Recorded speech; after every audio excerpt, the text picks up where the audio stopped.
Assalamualaikum warahmatullahi wabarakatuh. Selamat datang kawan-kawan semuanya di channel Ngobrol Horor, dan masih bersama kami berdua. Ada Biru di sini, ada Bro Ayung di sana, dan tentu saja Bro Ayung nanti yang akan berbagi kisahnya ke kawan-kawan semua. Kisah horor ya Bro Ayung. Dan gak usah pakai lama-lama. Monggo Bro Ayung, waktu dan tempat dipersilahkan. Baik, terima kasih atas kesempatannya Mas Biru. Dari sini mirip Dewa Bujana. Dari sini pakai kamera kecil gitu. Iya, mirip Dewa Bujana. itu lihatnya juga dari sedotan ya, Bi. Iya, ada cerita apa hari ini? Iya, baiklah. Terima kasih tadi kesempatannya. Kita ngobrolin yang horor-horor seperti biasa. Langsung ke cerita aja. Ya, ini ada cerita dari Mas Haidar ya. Menceritakan sebuah pengalaman horor yang dialami Mas Haidar sekitar tahun 2007 silam. Jadi waktu itu, sore itu saya Mas duduk di teras rumah bersama anak saya, kata Mas Haidar ya. Nah, anaknya itu namanya Faiz, 8 bulan, masih belum bisa jalan yo, rembetan, masih titah-titah begitu. Terus duduk maksudnya begini Faiznya gitu. Iya. Nongkrong sama bapaknya, ngopi, dia ikut nyeruput, bapaknya sekali, anaknya 3 kali, ya cepet habis. Yang enggak belum ngopi, Bi. Cuman ya apa-apa kalau anak segitu apa-apa teplok semuanya. Ada cecek ya diambil, dimakan. Pengalaman ya waktu kecil ya. Iya. Dirimu kan suka makan cecek. Suara saya begini sih. Dulunya bagus, Bi. Nah, itu seperti itu. Jadi dia tuh berdua sama anaknya ngomong begitulah ya. Itu jam 4 sore ya, hampir mau tengah 5 lah. Belum mandi juga sih Pak Is. Gak lama ibunya keluar. Loh, kamu nggak kerja Dar? Dia ngomongin begitu. Ma gimana? Ini kan libur. Oh iya, seneng ya Dedek main terus seharian sama bapaknya. Nah, dalam hati si Haidar, saya sebenarnya bukan nggak senang main sama anak. Saya itu nggak senang duduk di muka rumah di teras begini kalau nggak ada yang saya tungguin. Ini mama bocah sekalian ngomong, istri lagi masak-masak kan ya. Nah, terus dia tuh lebih senang ya sendiri, nggak ketemu banyak orang. Ngomong di depan kan gang kecil itu sering riwa-riwi orang, banyak penduduk ya. Dia tuh nggak suka. Cuman ini saya memang lagi nungguin seseorang. Nah, orang yang ditungguin itu adalah Nyi Katum. Nah, Nyi Katum itu adalah adik dari neneknya Haidar.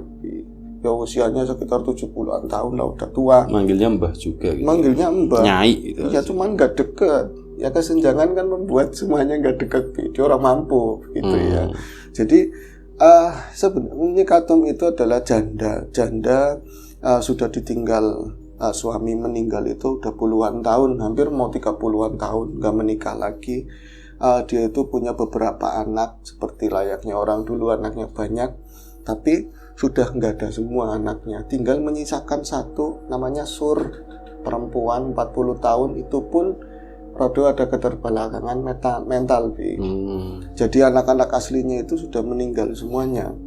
Nah itu ya warga ini kadang berspekulasi, dia itu kaya banget lah, bisa kayanya orang kampung gimana sih? Si Tum itu Nyai Tum itu punya beberapa tanah, terus sawah juga di mana-mana lah. Ini sambil ini ya, soalnya mau upload soalnya tak dengerin. Iya, seperti itu.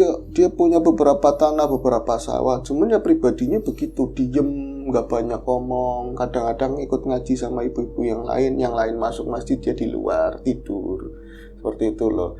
Kadang-kadang ya sering ngomong sendiri, kata orang seperti itu. Dan banyak spekulasi dari warga sekitar meninggalnya anak-anaknya Nyai Tum itu ada hubungannya dengan kekayaannya beliau itu loh. Yang maksudnya itu nggak ada itu habis meninggal. Iya, jadi ya menyisakan cuman mantu-mantu sama cucu-cucu gitu loh. Anaknya sendiri cuman si Sur itu. Iya, sisa satu itu ya. Iya, keterbelakangan mental itu. Nah, sebenarnya sejak dahulu kala si Haidar itu tak pernah memperdulikan tentang isu tersebut. Mau dia anaknya meninggal dipangani setan nih, aku bodoh amat gitu loh. Nggak pernah dia peduli, apalagi dari Nyi Tum sendiri ke keluarga kami ya bodoh amat kalau lagi ada perlunya toh. Tapi belakangan hari dia itu mulai kayak rasa peduli itu apa karena keluarga, apa karena belakangan setelah saya pindah kerjaan itu sering otaknya itu diasupi tentang hal klinik, tentang ini sama kawan kerja Bi. Jadi ada kawan kerja, ya bukan kawan kerja sih, seorang satpam namanya Muslih. Dia agak mbah lah. Itu ngomong tuh nggak jauh-jauh dari mistik, nggak jauh-jauh dari hal klinik, dan ya tertariknya kadang ya Haidar menceritakan tentang nyitum. Nyitum itu begini-begini gitu. Iya, akhirnya kita jelas mesti begini. Akhirnya udah pasti gitu. Udah fix itu ada hubungannya sama anaknya meninggal. Jadi dia kayak ke-distract untuk sekarang jadi peduli gitu loh, dan pengen ngerti bener apa enggak sih, walaupun itu cuma isu dan nggak ada bukti nyatanya. Bahkan keluarganya sendiri juga ngomong seperti itu, jangan deket-deket, kalau dia ngasih makanan ya jangan dimakan, bisa seperti itu. Akhirnya ya sore itu dia untuk kali keberapanya dia memperhatikan gerak-gerik nyitum. Itu nggak lama nyitum itu muncul dari kejauhan, bawahnya arit. Nah ya wong tua gemien sih dulu, gimana sih ya, pakai ya jarit seperti biasa lah, seperti itu. Jalannya udah bungkuk, bawa arit kecil itu, yang kecil banget itu ya mau ke sawah. Nah ini kan nggak umum mas, jadi wong kan kalau ke sawah ya pagi, sore-sore ya sudah pulang, wayahnya pulang kok malah berangkat. Itu nanti pulangnya biasanya maghrib teng, kalau enggak lewat nyampe isya. Dan anehnya nggak ada satu mantu pun atau cucu yang berani tegur. Ya skarpet dewe lah kayak gitu. Nah nggak lama itu kan lewat depan si Mas Haidar itu cuman ngelirik. Itu ada bocah kecil, umumnya kalau nyai-nyai mbak kan bocah bopong atau mecingi lah seperti itu. Dia itu cuma ngelirik tok, kemudian kayak nggak ada siapa-siapa. Itu saudara seperti itu. Saya kurang nggak sukanya kesenjangannya seperti itu, antara lain dari sikapnya Nyai Tum. Sudah gitu kalau dia nyapa, bukannya apa baik-baik maido bocah pola-polor teman klambine petara, klambine ora apik, yang menghina semuanya lah. Ya jadi dia cuma lirik, itu suatu kebaikan juga daripada ngomong yang nggak enak. Nah emaknya pasti, berarti kalau nggak ngomong baik-baik aja. Baik, mending lah. Berarti kan kostum segala macam nggak ada normal, masalah. Gitu.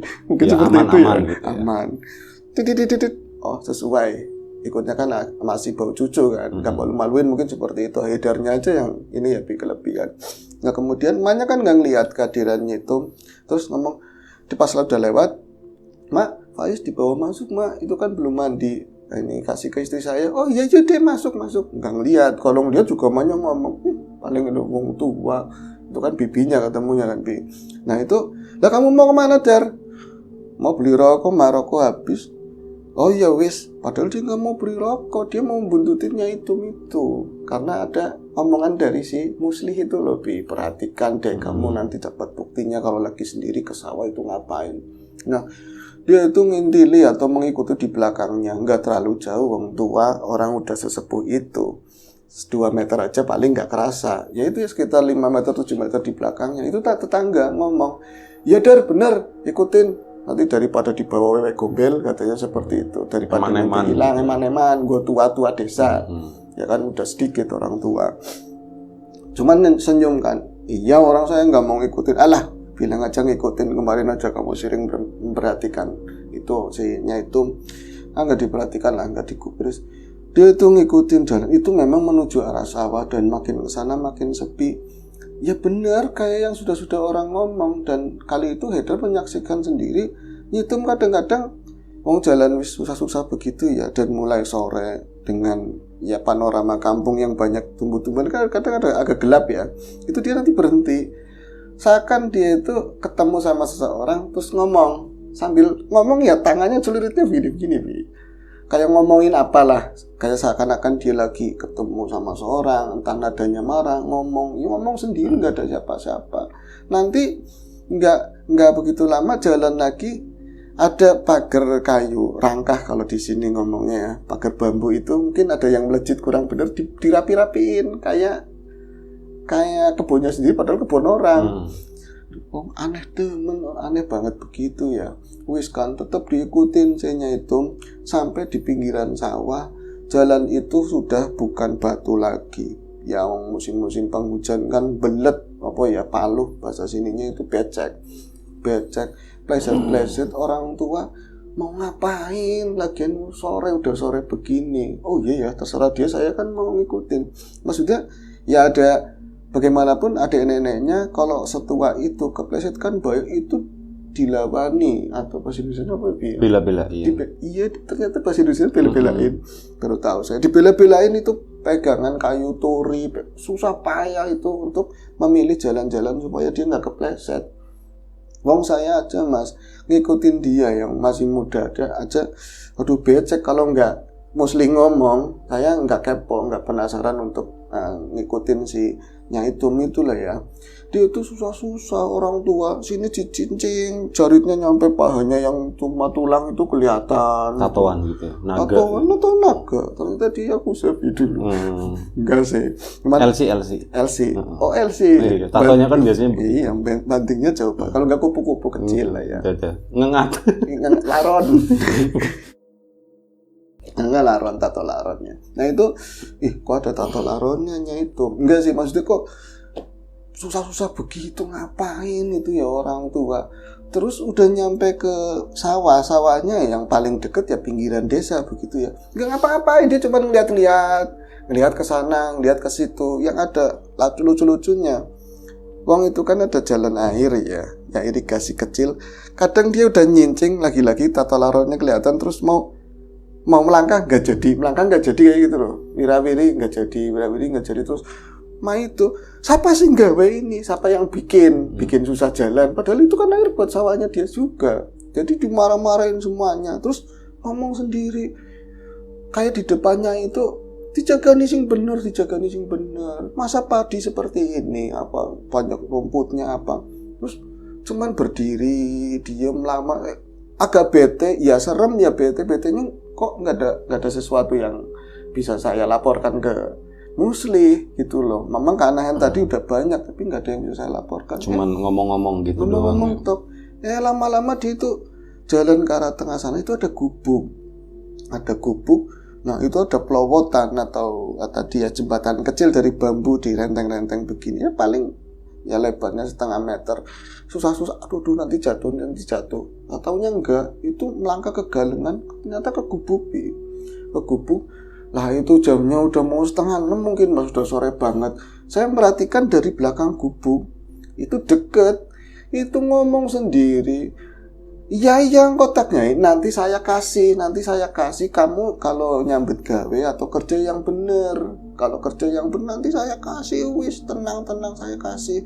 Terus kayak ada orang ya di belakang ngomongnya seperti, aduh kata Heather, aku kedeteksi, ya kan aku kedeteksi. Akhirnya dia mundur. Aku rada jauhan, ngomongnya juga kenceng, nyai sawah luas kan tetap aja kedengeran kan ngomongnya. Pas dia ke belakang, itu kan panggung. Nah itu sih siapa? Nyai Tum sebelah kiri, sebelah kanan itu ada kaki juntai ke bawah, Bi. Orang duduk gitu. Orang duduk, tapi cuma sebelah kayak satunya itu begini ya, satunya ke bawah. Cuman kakinya itu ada bulu-bulunya, kaki laki, kaki cowok gitu ya, bapak mungkin lah ya. Cuman dari warnanya kulitnya itu orang bersih, bukannya orang sawah bulu-bulu banget atau hitam. Tatoan itu. Tato itu kan laron, ini tatonya apa pasnya ya? Tatoan. Tato itu yang bau itu apa sih? Orang-orang wanggung. Walang sangit tato walang itu sangit. Bagus buat tato. Iya ada tato walang sangit. Atletis badannya atletis, itu kayak ada semacam gelangnya. Laki-laki tapi ada gelangnya emas. Itu nggak terlalu gede dan gelang itu cuman kayak ngelingker tok, nggak ada ornamen apapun. Itu juntai ke bawah. Gelang ciki hadiahan. Lucu. Lah yang paling aneh lagi, orang itu kalau ke sawah, taruhlah dia itu manusia, harusnya glopot dong. Harus glopot, kakinya itu harus kotor lah, paling tidak ada. Kan pakai sepatu boot bisa. Ya nggak menemukan sepatu. Sepatu bootnya di atas taruhnya. Apa jangan-jangan selingkuhannya itu? Bisa jadi. Udah nungguin di situ. Kamu dikasih katanya tadi. Iya, ya kan. Nanti dikasih. Kadang-kadang kan uang bisa membeli semuanya, walaupun setua itu bisa jadi kan. Lumayan lah. Tapi nggak kepikiran ke situ. Aduhnya takut, Bi. Tadi nggak ada siapa-siapa kok bisa ngomong itu ada kakinya satu. Iya apa bukan ya? Dia lama nunduk. Ada kakinya nyitum ya sebelah sana. Itu dua-duanya ngampleh. Kakinya ya kecil banget, hitam lah ya, yang ada tato tadi laron. Kemudian satu lagi kakinya turun. Memang dua kaki, yang kaki lelaki kekar. Itu gacuannya sih tadi ya gitu. Nah terus ngomong lagi, iya nanti saya kasih. Terus kakinya itu naik ke atas, dua-duanya. Akhirnya penasaran banget Heather ya. Aku pengen lihat ini sebenarnya si nenek saya itu ngobrol sama siapa. Mencurigakan banget, dan ketika saya melihat, saya itu rasa takutnya tambah gede banget. Kalau merinding udah kelewat terus. Takut berarti nggak merinding lagi waktu udah nggak merinding lagi. Saya tuh muter Mas, lewat galengan. Nanti ada itu enggak, jangan ikut campur gitu. Nanti ada kalau udah ketemu. Nah ini kan muter saya lewat, ya kalau sawahnya dia itu dari ujung sana. Saya lihat sendirian itu, nggak ada siapapun. Itu gubuknya itu ada penutup. alang-alangnya gitu, ada. Gubuk mesum atau bukan? Kayaknya iya, Pi. Gubuk mesum. Iya, bukan. Gubuk mesum kan ada penutupnya. Ada penutup sampingnya kecil lah, paling ya kalau. Tapi nggak full gitu ya. Nggak full, dia tetap ngomplong. Kalau guling di situ nggak kelihatan, tapi tetap. Nggak kelihatan, tetap. Bisa buat mesum. Iya, kalau bantal jangan tinggi-tinggi. Iya. Ngangkatnya jangan ketinggian. Jangan ketinggian. Ya bisa-bisaan lah diatur sedemikian hingga gitu lah ya. Tapi itu nggak mesum sih. Pas dilihat dari depan. Ya enggak lah, nggak mesum. Ya enggak. Dari depan itu, ya Allah kok nggak ada siapa-siapa. Akhirnya apa? Haidar itu kok nggak ada cowok yang tadi, laki-laki yang kakinya laki-laki itu loh. Itu ngomong sama siapa? Jangan-jangan saya salah lihat atau bener yang diomongin sama Mas Musli. Dia itu ada perjanjian tertentu sama makhluk yang ya tadi kekayaan dan lain-lain itu loh, Bi. Perjanjian Renville. Perjanjian Renville, perjanjian Hudaybiyah itu macam-macam aja bundar, macam-macam. Nah itu dia itu akhirnya bergegas untuk menuju balik ke kampung. Saya nggak ngurusin, ini serem, ini bukan ranah saya, keterlaluan lah, serem. Nah dia lagi berusaha menghindari becekan yang tadi dia lewat. Pas dia keluar ke jalan yang ada batu-batunya udah nggak becek, dari belakang diteplak nyaitung, Be. Wow, saya bener-bener Mas kayak rokruk ke Be, bener-bener ucul semuanya. Saya kaget, dia ada di sana, setua itu ngapain ada di sini dengan tiba-tiba. Terus luru apa? Nyari apa Dar? Masih awas matanya mah. Nyari apa Dar? Saya belum jawab, kodok buat empan ayam itu apa namanya, jago. Ya saya akhirnya ngikut jawabannya daripada jawaban saya ngarang, saya ketahuan yang mata-matain dia. Saya iya nyari Mbah, nyari kodok. Iya, kan ini kan akal. Nang sawahnya saya itu banyak. Iya. Terus Pak mau kemana? Mau balik? Belum dapat balik. Sana disuruh ke sana. Akhirnya saya pura-pura ke sawah lagi, muter lewat kebun, lari pulangnya saya ketakutan ya. Nah, malam harinya saya itu nggak bisa tidur gara-gara peristiwa itu. Saya nggak cerita ke siapa-siapa. Giliran saya belum cerita ke Musli. Belum, besok sih belum ketemu, Saya Musli udah tahu kali. Ya mungkin Musli kan sakti mandraguna mungkin ya. Malamnya itu saya mimpi ketemu sama Nyai Tum. Ayu nemen, maksudnya ayu banget itu bukan bentuk tubuhnya berubah cantik, tua tapi fresh, pakaiannya juga bling-bling gemerlap lah. Dia duduk di bangku sebelah sana, seberangnya anak-anak yang meninggal semua, Bi. Nah, nggak ada ucapan apapun, nggak ada kata-kata, dan backgroundnya semua warna hitam. Saya itu tahu-tahu kayak saya lari takut atau dikejar apa. Saya berhenti kayak kok lagi ada sidang kayak gitu loh situasinya. Loh kok kayak saya kesini, saya meminta maaf, saya takut ganggu lah. Nyitumnya malah lihat ke arah saya, bisa serem banget. Terus Melek suruh ke sini, sini, jangan ikut campur, hampir ngomong kayak gitu, sini. Langsung bangun digituin aja udah tak hubungin, ini anak yang meninggal semua, ya kan, minus sisur itu yang ini anak yang meninggal semua. Ada ini bener nih kata-kata Musli, bener-bener kata Musli. Pokoknya itu nggak bisa tidur lagi. Saya berangkat masih ngantuk-ngantuk.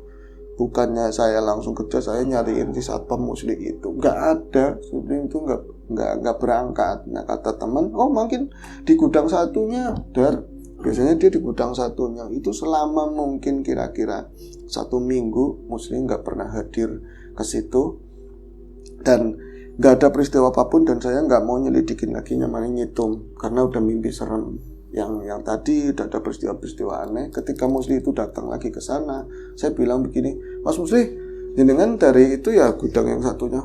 Oh, kenapa? Saya meriang, sakit, Muslinya sakit. Itu langsung ceritakan Haidar, saya ngikutin mbak saya terakhir begini, karpet kak gak usah diurusin, kayak orang takut banget Be, gak usah diurusin, itu urusannya dia, yang penting kamu kerja aja, harus sadar.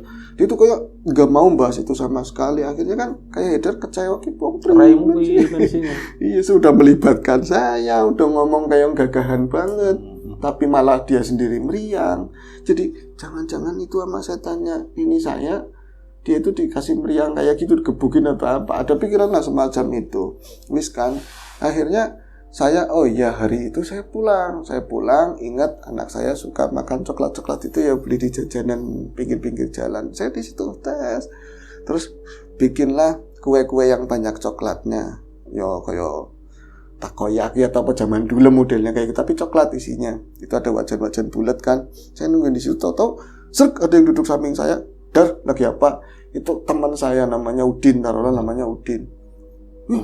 Din, teman lama, teman SD, baru ketemu, udah lama banget. Dia itu bapaknya Mbah Bi, yang bapaknya dukun lah dulu seperti itu. Langsung ngomong, ada yang ngikutin Oslih kamu. Langsung ngomong seperti itu. Halo, ikutin apa? Saya lagi pusing. Oslih siapa? Dar? Ada Din, Imus Dar namanya kan. Dar, kamu ada yang ngikutin siapa? Sendirian lah saya lah. Jangan ngomongin yang mistik-mistik lagi. Saya udah jengah, lagi pusing ini, saya lagi pusing. Kamu masih ngomongin kayak gitu? Oh enggak, ini asli, kamu ada yang ngikutin. Ini ada hubungan sama nenek kamu. Langsung kayak gitu, Bi. Orang lah, enggak ada kayak gitu. Kalau kamu berani nemuin nenek saya, ya kamu kesana. Iya nanti saya temenin, siap saya temenin. Tapi besok, pokoknya nanti sore, kalau kamu nanti pulang dari sini terus ada makanan di rumah kamu yang dikasihin ini Tum. Nah itu kamu sore harus nemuin ini Tum, kesana. Ngapain? Ya udah kesana aja, nurut sih katanya, nurut tapi ancamannya kayak saya apa dihipnotis atau apa ya, saya tuh kepikiran dan nurut. Nah pulang itu panganan yang jajan-jajanan itu dari mana? Katanya dikasihnya itu. Tumben enggak tumben. Wis anak mungkin ada mau seminggu dia nganterin makanan terus ke sini. Oh tambah takut saya ya. Ada hubungan dulu kan ada cerita yang sering dikasih makanan nanti gimana gitu kan Bi. Akhirnya saya ke rumahnya ini tuh sana sore-sore. Nah sekitar jam 5-an lah saya lagi mengendap-endap lah, takut ada orang kan malu. Misalnya orang susah mertamu ke rumah orang kaya ya, takutnya mau ketahuan minjem duit atau apa. Nyetungnya ada di teras lagi ya, wong tua ya, orang tua dulu pakai kubit itu arit itu langsung belah-belahin kayu cak. Terus saya ngomong gini, Mbah sibuk nopo Mbah? Cuman ngelihat sambil ininya kayak diacungkan ke saya, nggak kesengaja sih, tapi cuman lihat ke saya, cuman diem. Ya Allah sombong banget, mau ditemuin sombong banget. Itu jajan yang buat anak tak bawa Mas di plastik ke bawah, atau saya nggak tahu lah saya mau bawa itu. Nah itu saya mau balik lagi karena takut. Ekspresinya itu begitu. Ada cucunya, Mas Hidar, panggilnya Mas Hidar, lama nggak kesini, ayo masuk. Saya akhirnya masuk. Ya, kedengaran kesini ada perlu apa? Ya ini buat alasan, ini buat Mbah jajan. Padahal punya dia sendiri. Wong jajan ini kan buat orang ngomong pas Bi. Akhirnya, nanti aku panggilin gimana? Itu Mbak lagi di depan, lagi di dalam, lagi sakit, nggak bisa keluar, udah dari kemarin. Masa itu dia kan di depan, tapi dia nggak ngomong sama saudara itu, nggak ngomong. Dalam pikirannya di depan itu siapa tadi? Ntar ya saya panggil, nggak usah misalnya namanya siapa lah ya, nggak usah nggak usah. Udah kalau lagi sakit jangan digangguin, enggak. Aku ini panggilin. Dia masuk ke dalam, si Haidarnya coba nengok dari kaca, ada Bi, dan ketika dia nengok sama bareng dia itu nengok ke kaca, nyengir banget gimana sih, kayak nyengir seakan-akan konmen kamu udah marah dikebuk lah, seperti itu kalau istilah sini, kayak ngerti dan celuritnya begini. Waduh saya ketakutan bener-bener. Terus mbahnya di dalam ada, mbahnya dibangunin nggak bisa lah, itu siapa di depan. Saya ngeliat lagi masih ada, cuman udah ngadepnya ke sana. Tapi giliran saya keluar nggak ada sama sekali, nggak ada orang sama sekali. Terus malamnya lagi saya mimpi lagi ketemu sama Nyitum. Dia bilang lagi gendong sesuatu, ini seperti gaman orang kuna lah ya, tapi diselimutin kayak lawon, kami mori. Terus saya dengan berani saya ngomong gini, itu yang bantuin situ ya, Mbah yang bantuin. Ora, enggak, inilah lagi buat ngerewangin saya usaha, buat apa. Jangan diminta, jangan di apa-apain. Ini teman saya, udah kayak suami saya sendiri, katanya ngomong seperti itu. Bangun-bangun saya takut, dan setelah itu saya meriang. Setelah itu saya nggak pernah ngurusan itu lagi, sampai satu ketika sekitar berapa bulan lamanya lah ya, berapa bulan. Terus saya lagi duduk-duduk di ruang tamu, ada orang ngetok-ngetok pintu. Saya pikir siapa, orang mau ngelemi undangan selamatan atau apa. Itu ternyata Nyetum. Nyetum itu bawa itu yang digendong. Dan ke orang bawa kayak gitu dengan wajah lesu, benar-benar terbuka. Emang gambarnya itu masih dililit sama kafan ya, tapi dia itu terbuka, nggak diumpet-umpetin atau digendong, itu enggak, cuma digendong pakai tangan ini buat kamu, saya serahin ke kamu. Aku nggak mau. Enggak, ini buat kamu. Saya perasaan itu megang begini, Mas. Pas sudah saya itu niatin Nyetum itu pulang lagi ke sana, kayak nggak ada apa-apa, nggak ada yang saya pegang, nggak apa. Saya itu aneh banget lah. Akhirnya apa? Saya masuk ke dalam, saya ceritain sama Mama, kok kamu ngerasain kayak gitu sih, wong kamu wis ora pernah peduli sama Nyetum. Tahu-taunya besok Nyetum meninggal, Nyetum meninggal. Terus ya rame lah kampung. Lama-lama ya sekitar mungkin setelah meninggalnya Nyetum, ya anak kecil nggak boleh ke sana lah. Tambah anaknya itu nggak boleh nyelawat ke sana, nggak boleh tasya. Sekitar 2 mingguan anaknya itu sakit. Anaknya siapa? Anaknya si Haidar. Anaknya sakit, diperiksain nggak ada kesembuhan, nggak ada apa. Mimpi lagi, ini cerita sering mimpinya ya, mimpi lagi anaknya itu dilipat sama ular. Terus aku njaluk mangan. Kalau saya nggak dikasih makan, anak kamu yang saya makan, katanya begitu. Bangun-bangun dia takut. Nggak, makan siapa ini, ular apa? Nggak gede sih, Mas, cuman kayak ular kayak di mitologi lah, seperti itu, udah serem. Nah ketika saya nengok di atas ini, lebedang apa ya, kalau orang dulu ada gitu, terus itu ada di situ, fisik, Mas, ada di situ. Aduh, apa hubungannya dengan ini? Saya ketakutan banget. Akhirnya tak bawa ke tempatnya si Udin, tempatnya tadi ya, bapaknya. Iya. Wis tak rawat aku, dirawatin sama dia, Mas. Nanti pokoknya kamu itu sering berdoa begini-begini, diajarin macam-macam, tetap aja anak saya nggak sembuh. Akhirnya saya bawa ke pesantrennya orang tua dulu lah, ditambani di situ anak saya itu alhamdulillah ada kesembuhan. Dan nggak tahu kisahnya si Gaman itu, saya nggak pernah mikirin lagi sampai udah sekarang. ke tangannya si Udin gitu. Iya, selesai. Udah selesai. Udah. Nyainya kemana tadi? Udah meninggal. Oh, udah meninggal. Iya. Musli, apa kabar Musli? Musli masih jadi itu. Masih jadi satpam. Oke, baik, terima kasih Bro Ayung. Kawan-kawan di rumah juga terima kasih banyak atas support dan dukungannya, udah nontonin sampai di menit dan detik ini. Ya. Semoga kawan-kawan tetap terhibur dengan cerita-cerita yang ada di Ngobrol ini. Sampai jumpa di episode selanjutnya. Ngobrol Horor. Sekali lagi terima kasih. Mohon maaf sebesar-besarnya. Assalamualaikum warahmatullahi wabarakatuh.